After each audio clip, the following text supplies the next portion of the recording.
Hello friends, मैं हूं लक्ष्मी और लक्ष्मी फूड चैनल में आप सभी का फिर से स्वागत है। तो आज मैं आप सभी के लिए लेके आई हूं लक्ष्मी के स्टाइल में मसाला चिकन करी बनाने के तरीके। तो चलते हैं मसाला चिकन करी बनाने के तरफ। तो आप सभी वीडियो के एंड तक जरूर बने रहे। तो यहाँ पर हम सबसे पहले एक कढ़ाई को अच्छी तरह से गर्म करेंगे और यहाँ कढ़ाई अच्छी तरह से गर्म हो गई है। अब इस पे हम 1/4 कप के करीब हम सरसों का तेल डाल देंगे। सरसों के तेल से चिकन बहुत ही स्वादिष्ट बनती है। तो यहाँ पर ये तेल भी अच्छी तरह से गर्म हो गई है। तो यहाँ पर हम थोड़े से खड़े मसाले डालेंगे। तो यहाँ पर 1 छोटे चम्मच साबुत जीरा, 2 लौंग, 1 बड़ी इलायची, 1 सूखी लाल मिर्च और 2 छोटे दालचीनी के टुकड़े और साथ में यहाँ पर हम डाल देंगे 2 तेज पत्ते भी। अब चम्मच से हम हल्के से चला लेते हैं और जीरा भी अच्छी तरह से पक गई है। अब इस पे हम डालेंगे 3 मीडियम साइज के प्याज बारीक कटे हुए।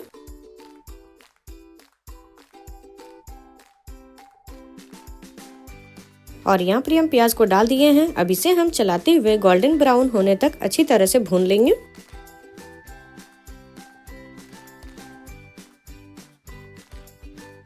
तो यहाँ पर हम प्याज को अच्छी तरह से मिक्स कर लिए हैं। तो यहाँ पर हम प्याज को बीच बीच में चलाते रहेंगे और यहाँ पर प्याज हल्की हल्की सॉफ्ट हो चुकी हैं। तो यहाँ पर हल्के से हम फिर से मिक्स कर लिए हैं। अब चलते हैं हम चिकन के लिए मसाला तैयार करने के तरफ। तो मसालों में हम ले लिए हैं 3 हरी मिर्च, अदरक के 1/2 इंच टुकड़े को हम छोटे छोटे टुकड़ों में काट लिए हैं, 1 छोटे साइज के प्याज और ढेर सारी लहसुन की कलियां। और यहाँ पर हम साबुत मसाले भी लिए हुए हैं, 2 बड़े चम्मच साबुत जीरा और 1 बड़े चम्मच साबुत काली मिर्च। यहाँ पर हम ले लिए हैं 2 बड़े चम्मच धनिया पाउडर ले लिए हैं और 1.5 बड़े चम्मच हम कश्मीरी लाल मिर्च पाउडर ले लिए हैं। इससे कलर भी बहुत ही अच्छी आती है। अब इन सारी चीजों को ग्राइंडर जार में डाल देंगे। तो यहाँ पर हम ले लिए हैं एक ग्राइंडर जार और इसी पे हम सारे मसाले को डालेंगे। तो यहाँ पर हम लहसुन, मिर्च और प्याज भी डाल दिए हैं। अब यहाँ पर हम खड़े मसाले भी डाल देंगे, साबुत काली मिर्च और साबुत जीरा और यहाँ पर हम मसाले वाले पाउडर भी डाल देंगे। तो यहाँ पर ही कश्मीरी लाल मिर्च पाउडर और धनिया पाउडर भी डाल दिए हैं। अब इस पे हम 1/4 कप के करीब हम पानी डाल देंगे। अब इसका हम एक फाइन सा पेस्ट तैयार कर लेंगे और यहाँ पे हम मसाले वाला पेस्ट बना के तैयार कर लिए हैं और ये पेस्ट बहुत ही अच्छी तरह से बन के तैयार हुई है, बहुत ही फाइन पेस्ट बन के तैयार हुई है। तो इसे हम अभी साइड में रखते हैं। तो यहाँ पर ही प्याज की कलर जो है वो हल्के हल्के गोल्डन ब्राउन हो गई है। तो इसे हम एक बार फिर से चला लेते हैं। अब इस पे हम डालेंगे हल्दी पाउडर 1 बड़े चम्मच। अब फिर से हम चलाते हुए अच्छी तरह से मिक्स करेंगे। तो यहाँ पर हम हल्दी पाउडर डालने के बाद इसे लगभग हम 30 सेकंड के लिए अच्छी तरह से भून लेंगे।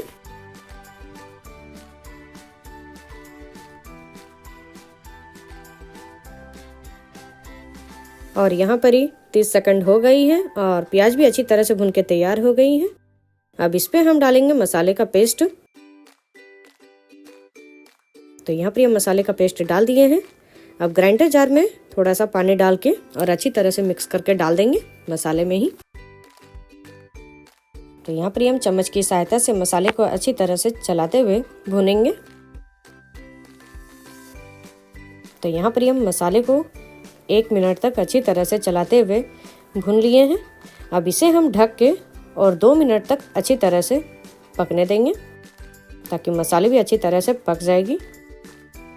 और यहाँ 2 मिनट पूरी हो गई है और यहाँ पर हम ढक्कन हटाने के बाद में मसाले को एक बार फिर से चला लेते हैं। अब इसमें हम डालेंगे बारीक कटे हुए टमाटर। तो यहाँ पर ही हम 2 मीडियम साइज के टमाटर ले लिए हैं, उसे काट के। तो यहाँ पर हम टमाटर डाल दिए हैं। अब टमाटर को गलाने के लिए इसमें हम नमक डाल देंगे। तो यहाँ पर हम 1.5 बड़े चम्मच नमक डाल दिए हैं। अब इसे हम फिर से चलाते हुए अच्छी तरह से मिक्स करेंगे।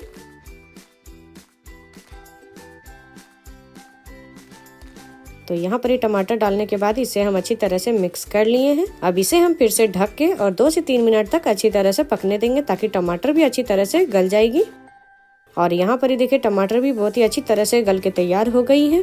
तो यहाँ पर हम चम्मच से एक बार मिक्स कर लेते हैं टमाटर को भी। तो यहाँ मसाला बहुत ही अच्छी तरह से भुन के तैयार हो गया है। अब इस पे हम हरे मटर डालेंगे। तो यहाँ पर हम थोड़े से हरे मटर डाल दिए हैं। आप हरे मटर को स्किप भी कर सकते हैं। तो यहाँ पर हम हरे मटर डालने के बाद इस मसाले को और 1 मिनट तक के लिए अच्छी तरह से ढक के पकने देंगे। और यहाँ 1 मिनट भी पूरी हो गई है और ये मसाले देखिए किनारों से तेल छोड़ दी है और ये मसाले बहुत ही अच्छी तरह से भुन के तैयार हो गई हैं। तो यहाँ पर हम मसाले को एक बार मिक्स कर लिए हैं। अब इस पे हम डालेंगे चिकन। तो यहाँ पर ही हम ½ kg के करीब चिकन ले लिए हैं अच्छी तरह से धो के। अब यहाँ पर हम चिकन डालने के बाद में अच्छी तरह से मिक्स कर लेंगे। तो यहाँ पर ही मसाला और चिकन बहुत ही अच्छी तरह से मिक्स हो गई हैं। इस चिकन को हम बिना ढके ही 5 से 6 मिनट तक इसी तरह बीच बीच में चलाते हुए और भुनेंगे। और यहाँ चिकन 2 मिनट हो गई है पूरी और यहाँ 3 मिनट भी हो गई है और टोटल यहाँ 5 मिनट पूरी हो गई है।